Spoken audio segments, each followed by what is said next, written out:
Bonjour à tous, une petite vidéo pour vous montrer enfin une application pratique et concrète de l'algèbre linéaire. Alors vous me direz, il serait temps parce qu'après avoir passé 2 mois à l'étude des espaces vectoriels, des applications linéaires, etc., on voit enfin une illustration concrète, c'est quand même pas mal. Et cette application, c'est ce qu'on appelle la régression linéaire ou approximation au sens des moindres carrés. C'est quelque chose que vous faites assez souvent en physique et la situation, une fois que je vous l'aurai exposé, va vous paraître tout à fait familière. Vous faites une série de mesures qui correspond aux 3 points qui sont ici sur le dessin, et vous cherchez à approcher ces 3 points par une droite de la manière la meilleure possible. Alors ce que vous faites en général, c'est que vous rentrez ces 3 points, les coordonnées de ces 3 points, dans un logiciel qui s'appelle Regressi et qui va calculer l'équation de la droite à votre place, en quelque sorte, et qui va vous sortir l'équation de la droite D qui approche au mieux ces 3 points. Dans ce que je viens de vous raconter, il y a 2 problèmes qui se posent. La première chose, c'est approcher au mieux. Ça veut dire quoi? Dans quel sens? Donc mathématiquement, il faut préciser ça. La deuxième chose, c'est qu'une fois qu'on aura précisé que ça signifie, ce serait bien de savoir comment le logiciel fait, parce que la machine, elle est programmée pour faire ce qu'on lui demande de faire, donc comment on l'a programmée pour qu'elle nous sorte l'équation de la droite en question. Alors en fait, pour répondre à la première question, approcher au mieux, qu'est-ce que ça veut dire? En fait, il faut que vous sachiez que la droite D, ici, c'est la réponse à un problème d'optimisation. Donc c'est elle qui va rendre minimale une certaine distance entre deux objets, le nuage de points, qui correspond à vos mesures, et la droite D. Ok, quelle distance? Oula, là ça va un peu trop vite. Alors on va d'abord se calmer un tout petit peu et revenir à une situation qui vous est plus familière. La situation où on travaille dans R2, dans le plan usuel. Dans le plan usuel, on considère une droite, la droite D, qui est en vert ici. On considère un point, enfin un vecteur, V, le vecteur qui est ici. Et on cherche le vecteur de D pour lequel la distance entre V et le vecteur de D considéré sera minimale. D'accord? Et donc, vous savez, alors ça c'est quelque chose que vous avez dû voir l'an dernier, que le vecteur de D pour lequel la distance entre V et U va être minimale, c'est le projeté orthogonal de V sur D. Et c'est ce projeté orthogonal, donc celui qui est ici, le vecteur qui est noté U, qui va être tel que la distance entre V et U est minimale. Donc le vecteur U est la réponse à un problème d'optimisation. Le vecteur U, c'est l'unique vecteur porté par D tel que la distance entre V et U est minimale, est la plus petite possible. Pour pouvoir parler de ça, il faut pouvoir parler de distance et il faut pouvoir parler de produit scalaire. Alors, qu'est-ce que c'est que le produit scalaire? Vous savez, voilà, je vais rappeler les formules pour le produit scalaire dans R2, vous les connaissez, mais essentiellement, vous savez que le produit scalaire de deux vecteurs, donc noté U.V, défini par les formules que vous connaissez, vérifie tout un tas de propriétés qui permettent de dire, ça c'est effectivement un produit scalaire, à savoir c'est linéaire par rapport à la première variable, lambda U scalaire V, c'est lambda fois U scalaire V, c'est linéaire par rapport à la seconde, c'est symétrique, le produit scalaire de U et de V, c'est la même chose que le produit scalaire de V et de U, et il y a une dernière propriété qui caractérise le produit scalaire, c'est que le produit scalaire de U avec lui-même, ce qu'on appelle le carré scalaire de vecteur U, c'est la norme de U au carré, et la norme de U au carré va être nulle si et seulement si le vecteur U est nul. Le seul vecteur qui est de norme nulle, c'est le vecteur nul. Voilà pour les propriétés du produit scalaire. Une fois qu'on a défini le produit scalaire, on peut définir la norme. La norme, alors ça pour le coup c'est du cours de l'an dernier, mais de cette année aussi. C'est-à-dire que la norme du vecteur U, c'est comme le module pour les complexes. C'est la racine carrée du produit scalaire de U avec lui-même. La norme de U, c'est la racine de U scalaire U. Et puis, on peut définir évidemment une distance. À partir du moment où on a une norme, on a une distance. Quand vous voulez calculer la distance entre deux points A et B, eh bien c'est la norme du vecteur AB. Muni de tous ces éléments, voilà comment on va faire pour généraliser ceci et l'appliquer à notre situation de tout à l'heure. Voilà ce que l'on va considérer. On va travailler dans un espace qui est plus le plan usuel, qui va être l'espace vectoriel des fonctions qui sont définies sur 0, 1, 3 et à valeur dans R. Donc on va noter ça, l'ensemble des fonctions définies sur A à valeur dans R, avec dans le rôle de A l'ensemble constitué des 3 abscisses de nos points, c'est-à-dire des 3 réels 0, 1, 3. E est un espace vectoriel. À l'intérieur de cet espace vectoriel, on va considérer le sous-espace vectoriel des fonctions affines, c'est-à-dire de ceux qui vont correspondre en quelque sorte aux équations de notre droite D. Donc on va considérer, dans le rôle de F, le sous-espace vectoriel, qui est le sous-espace vectoriel, donc l'ensemble des fonctions de E, F appartenant à E, tel que il existe A et B réels, A, B appartenant à R, tel que f de x égale ax plus b. Ax plus b. Donc c'est les fonctions affines à l'intérieur de E.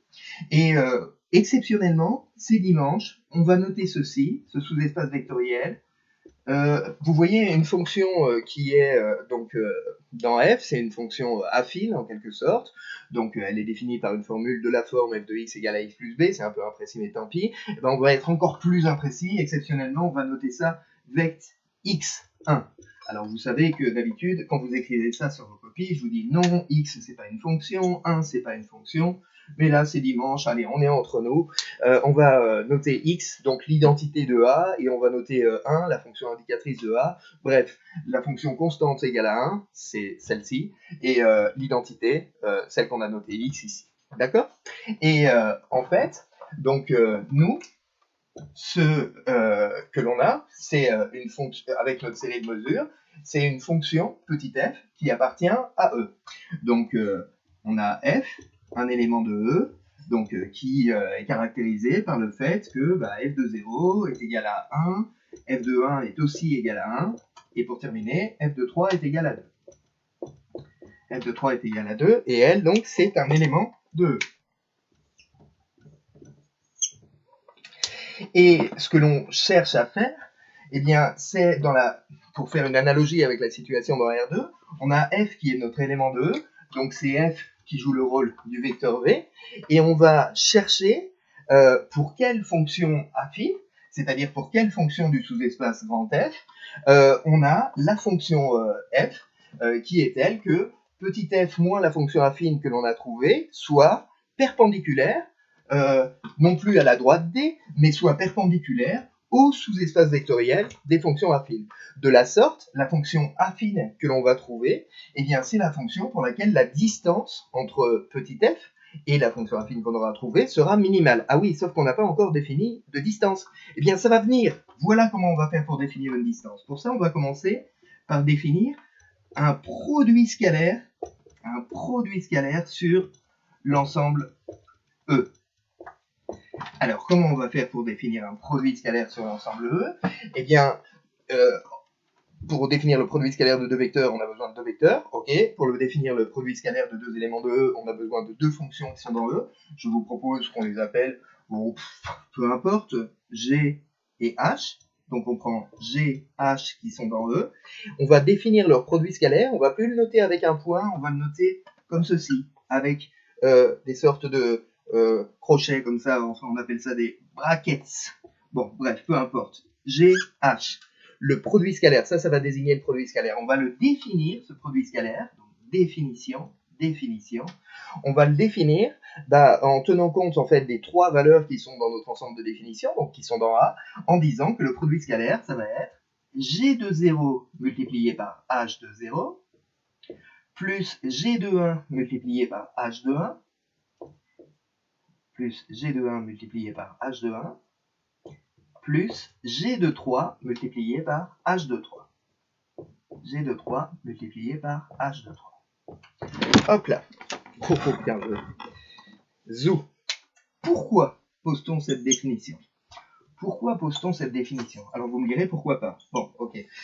On pose cette définition en fait parce que telle qu'elle, elle va avoir les mêmes propriétés que le produit scalaire pour les vecteurs dans R2. À savoir que cette définition va être linéaire par rapport à chacune des variables. Vous remplacez G par lambda fois G. En fait, ici, vous allez avoir lambda fois G de 0, lambda fois G de 1, lambda fois G de 3. Donc, vous allez pouvoir mettre lambda en facteur. Conclusion, le produit scalaire de lambda G avec H, ça va être lambda fois le produit scalaire de G avec H. Première propriété. Évidemment, c'est linéaire par rapport à la seconde variable, pour les mêmes raisons. C'est symétrique. Le produit scalaire de G avec H est le même que le produit scalaire de H avec G, parce que G et H jouent clairement des rôles symétriques là-dedans. Donc ça vérifie déjà ses premières propriétés. Et la dernière, vous vous souvenez, la dernière propriété du produit scalaire, c'est que le carré scalaire, le produit scalaire d'un vecteur avec lui-même, est nul si et seulement si le vecteur est nul. Alors là, on va faire la même chose, on va vérifier que ça marche de la même façon. Si vous faites le produit scalaire, enfin le présumé produit scalaire, de G avec G, d'accord? Vous prenez une fonction qui est dans E, vous faites le produit scalaire de G avec G. Ici, vous allez avoir G de 0 au carré, plus G de 1 au carré, plus G de 3 au carré. Dire que ceci est nul, puisque c'est la somme de 3 carrés, la somme de 3 réels positifs, ça veut dire que chacun des réels, pris séparément, est nul. Donc ça veut dire que G de 0 égale 0, G de 1 égale 0, G de 3 égale 0. Donc ça veut dire G est la fonction identiquement nulle sur A. D'accord? Conclusion, un vecteur dans E, c'est d'ailleurs une fonction à l'intérieur de l'espace vectoriel E, est de norme nulle, c'est-à-dire son carré, le produit scalaire de G avec lui-même, est nul si et seulement si G est nul. De la même manière que pour le produit scalaire usuel quand vous travaillez dans R2. Ok? Donc ça va permettre de définir un produit scalaire. Puisque ça permet de définir un produit scalaire, ça permet de définir une norme. Puisque ça permet de définir une norme, ça permet de définir une distance. Bon. Et donc, nous, ce que l'on va chercher, c'est la fonction de f qui va rendre minimale la distance entre la fonction de E dont on est parti, celle qui correspond à notre nuage de points, et la fonction de f donc, que l'on cherche. C'est parti, hop là. Zou. Donc, problème. Donc, on a notre fonction f qui est ici. Donc, f est donnée. C'est celle qui est donnée par f de 0 égale 1, f de 1 égale 1 et f de 3 égale 2. F est donnée par ça. Et donc, ce que l'on cherche, c'est une fonction g qui est affine. Donc, trouver g. Qui s'écrit ax plus b fois 1, qui est dans f, tel que la distance entre f et g est minimale. Et pour ça, en fait, ce qui va se passer, et c'est ça que j'ai pas encore eu le temps de vous expliquer, puisqu'on l'a pas vu dans le chapitre, qui est le chapitre 25 dans votre cours, ce qui va se passer, c'est que la distance entre f et g va être minimale, de la même manière que dans la situation usuelle dans R2, c'est-à-dire que la distance va être minimale lorsque G sera le projeté orthogonal de F sur le sous-espace qui nous intéresse.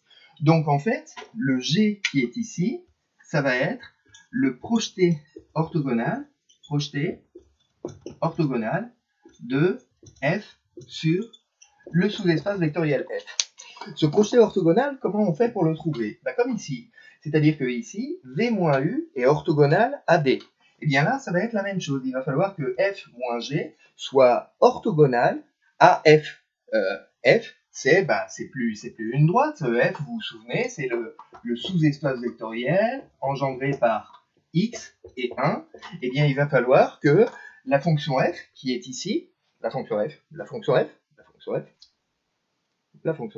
soit orthogonale au plan engendré par 1 et X.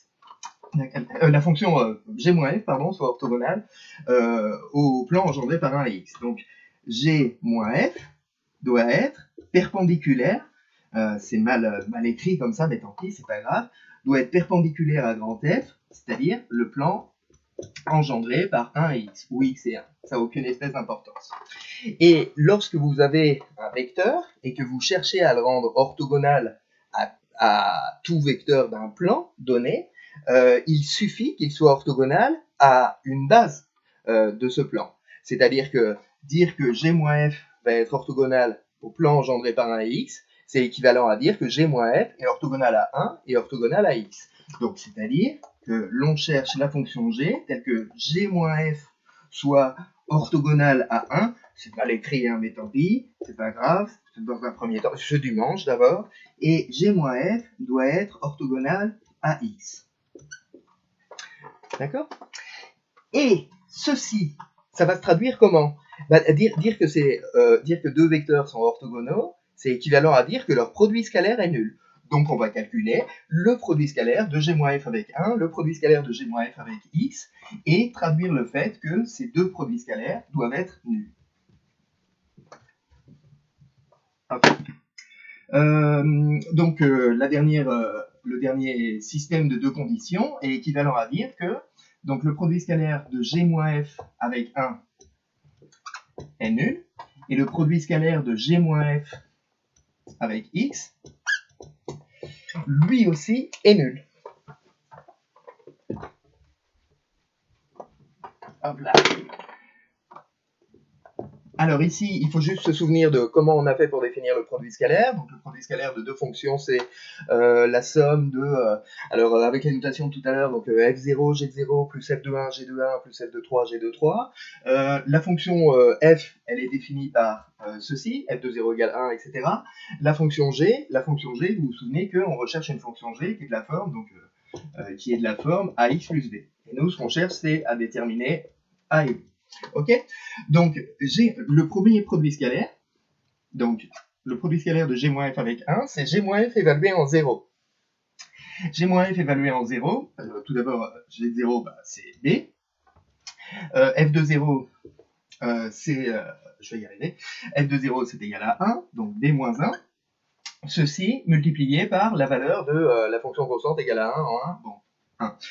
Plus g de 1 moins f de 1, donc g de 1 c'est a plus b, f de 1 c'est encore une fois 1, multiplié par 1 ça donne toujours la même chose, plus g de 3 fois f de 3, plus g de 3 moins f de 3, pardon, et g de 3 donc c'est plus 3a plus b moins f de 3 moins 2.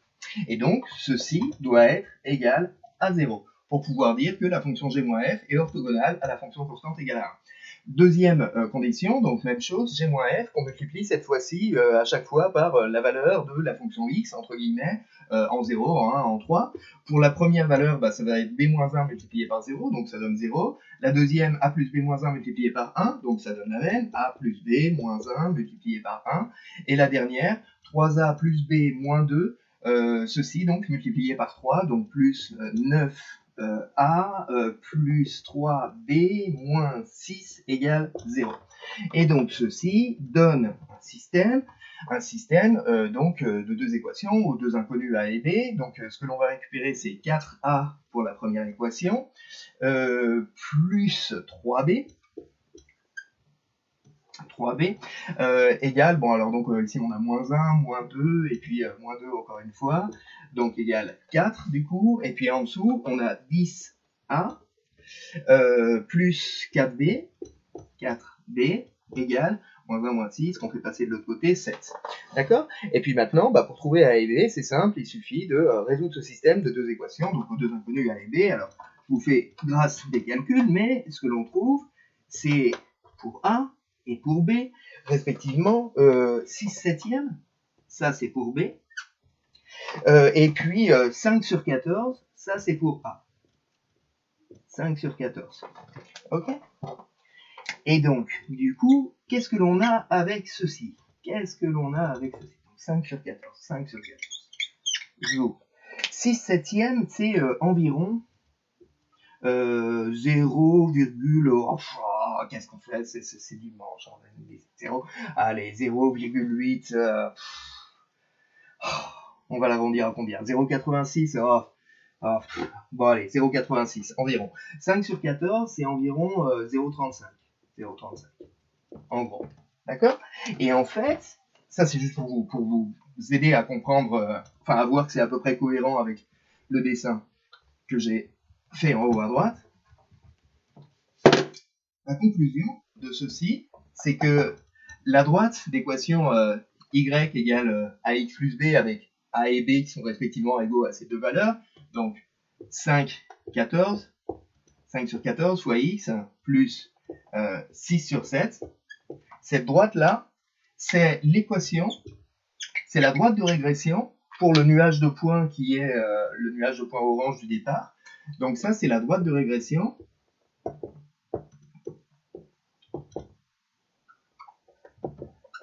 correspondant au nuage de points, donc associé, disons, à ce que l'on a appelé la fonction f, c'est-à-dire au nuage de points 0, 1, 1, 1, et puis 3, 2 pour terminer. Bon, je vais mettre associé à f pour faire court. Et donc, c'est à peu près cohérent avec le dessin, vous voyez, parce que Donc 6 septièmes, c'est un tout petit peu plus petit que 1, c'est l'ordonnée à l'origine, donc c'est l'ordonnée du point qui est ici. 5 sur 14, c'est 0,35. 0,35, c'est environ un tiers. Donc quand vous vous déplacez de 3 vers la droite, vous montez de 1 environ, bah, on monte d'un peu plus, ouais, ok, d'accord. Et donc c'est bien cohérent ce qu'on va trouver ici, en tout cas avec la droite de régression qui est dessinée en haut à droite. Donc, et finalement, donc, ce qui est important, c'est que cette droite de régression, c'est finalement une fonction affine, et cette fonction affine, on l'a trouvée en prenant notre nuage de points qui était une fonction quelconque dans l'espace vectoriel E, dans l'espace vectoriel des fonctions définies sur 0, 1, 3 à valeur dans R, et en faisant le projeté orthogonal de cette fonction sur le sous-espace vectoriel sur le plan des fonctions affines. Et c'est ce projeté orthogonal qui est la fonction qui est représentée ici en quelque sorte, c'est-à-dire qui correspond à la droite de régression. Et donc, je voulais vous montrer ceci, parce que c'est ça, finalement, les calculs que fait le logiciel Regressy lorsque il détermine l'équation d'une droite de régression associée à un nuage de points. Et donc, d'ailleurs, au passage, c'est quand même assez spectaculaire parce qu'il fait très rapidement quelque chose qui est beaucoup plus long à faire lorsque vous le faites à la main. Et en outre, je rajoute que ici c'était quand même simple parce que justement on avait peu de points, on avait 3 points. Si vous en avez 17, vous vous rendez bien compte que vous aurez toujours un système de 2 équations à 2 inconnues, mais les équations vont être plus longues à écrire, ça va être un peu pénible à faire à la main. Et donc voilà pour cet exemple d'illustration, cet exemple d'application de l'algèbre linéaire. Alors en fait, cet exemple d'application, il va un tout petit peu plus loin que ce que l'on a vu en cours jusqu'à présent, parce qu'il fait intervenir des notions que vous connaissez, espace vectoriel, sous-espace vectoriel, mais il fait intervenir des notions que vous ne connaissez pas encore et que vous verrez l'an prochain, la notion de produit scalaire et la notion de distance.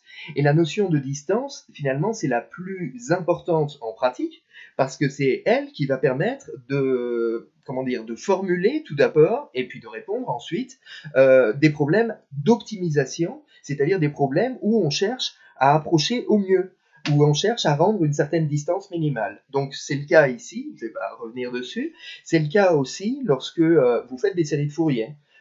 Lorsque vous avez un signal sinusoïdal qui correspond à un son, qui correspond à une image, un signal lumineux, et que vous en faites sa transformée de Fourier, et que vous regardez sa somme de Fourier partielle, et bien ce que vous faites là aussi, c'est que vous prenez votre signal et que vous le projetez sur un certain sous-espace vectoriel, celui qui va être engendré par des fonctions qui vont être sinus x, sinus 2x, etc., etc., et qui vont correspondre finalement aux harmoniques de votre signal. Bon.